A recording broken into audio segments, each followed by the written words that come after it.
Welcome to The Backstory, a podcast from the North Dakota News Cooperative that takes an in-depth look at the stories we're reporting for you. I'm Sabrina Halverson, CEO of the North Dakota News Cooperative. Joining me is Michael Standaert, our lead reporter. Michael, this week's article that we're talking about was headlined, Bakken Boom Left Lasting Impacts and Lessons for What Comes Next. And I thought that this was really interesting. Now, I was not in North Dakota for the Bakken Boom, but my husband is from the Williston area, and we've talked about it many, many times. And what I read in your article, which is about this book that was written about it, really highlights a lot of the things that he says as well, and how it really affected that part of the state, and then some of it rolled over, more eastern into the state. But I found this all to be very interesting, and this book that's written. Tell me a little bit about the book and how you came across the story. Yeah, so the book is by Sebastian Braun. It's called Bearing the Burden of the Booms, Energy Extraction, Communities and Landscapes on the Plains. I had heard about this from UND's digital press. They've done a few books on the Bakken. I wasn't around during that time as well, so whenever I come across a book like this, I'm pretty interested in finding out more about what happened. And the gist of the book is kind of looking back at, okay, what happened over this time and how can communities better prepare for boom and bust cycles in the future. From what Sebastian had gathered over the years of researching this book, many communities just were not prepared for what happened. The housing crises in these smaller towns, the sudden influx of particularly young men who were working on getting the oil rigs set up and all the wells and these things, which led to man camps and kind of other issues with communities. Schools had tough times because they didn't have enough space, so they had to expand very rapidly. Had to try to find teachers, all these things. Teachers couldn't necessarily find places to live. So Sebastian's lesson from all this is a better rollout of these things, better planning, maybe somehow more slowly rolling things out could be a better option, instead of kind of a free-for-all where everybody's kind of affected all at once.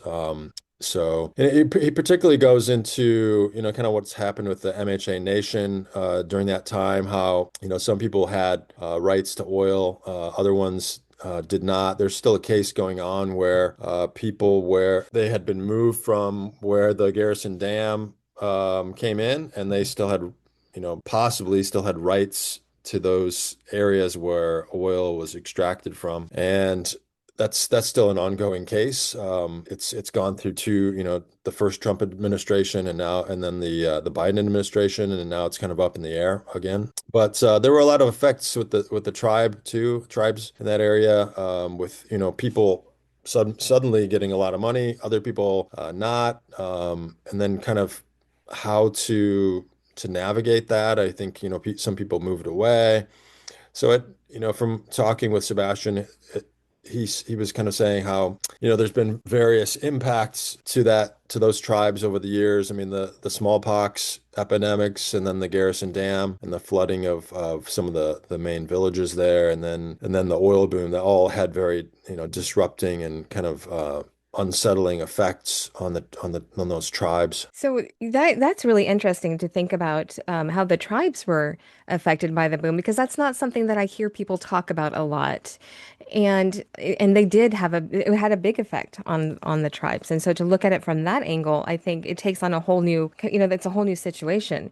And one of the things that a sentence in here that you wrote in your article, and it completely makes sense, is that the full story only becomes visible in hindsight. And isn't that, I mean, that's true for a lot of things, but for this, like you said, the boom happened, and it happened quickly, and maybe they weren't as prepared, or didn't know what to expect, and all of this activity happened all at once. And it is hard to understand what's going on or to plan for that, or to fully see it until it's happened. Yeah, I think with any kind of boom or bust cycle, it's hard to prepare for what comes, what's coming down the road when you're trying to catch up with what's happening now. So I think, in these cases, maybe a slower rollout is possible. I don't know how that would function or how that would work. Yeah. But better preparation, better planning to to make sure that the most drastic impacts aren't as hard on some people. I mean, prices of rental units went up for, people that had been living in these areas.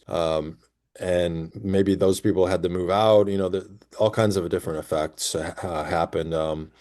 And one thing he goes into in the latter part of the book is, and this is a little bit in the story, is about the kind of long-standing potential for there to be water impacts from all the fracking and all the water that's been pumped down to get natural resources out of the ground. Hmm. There's still, from what he was saying and from what I had looked around, there's not really been a real comprehensive study about how that could impact the water table, 50, 100, 200 years in the future. So that's one thing he's concerned about, and he dedicated a whole chapter to that. And that is interesting, and I think you kind of touch on it in the article as well. But we hear more about the environmental impacts from spills and things like that, and we have heard about that, but we have not heard much about the long-term impacts on the water and what this could actually do for our state's water table. Yeah, and I mean, if you look at the previous oil boom, what the 1950s, I believe, up more closer to the Canadian border, there's all these salted lands now from things bubbling up. So I don't really know much about the geography, whether that's different there and in the Bakken, and how, because some of these are very deep. I think those were a little bit more shallow. But that's something that's impacted some of those areas there from that boom. And it's there's some attempts to clean it up, but it's not been very comprehensive. And those salted lands do impact people who hold those lands and ranch and farm in that area.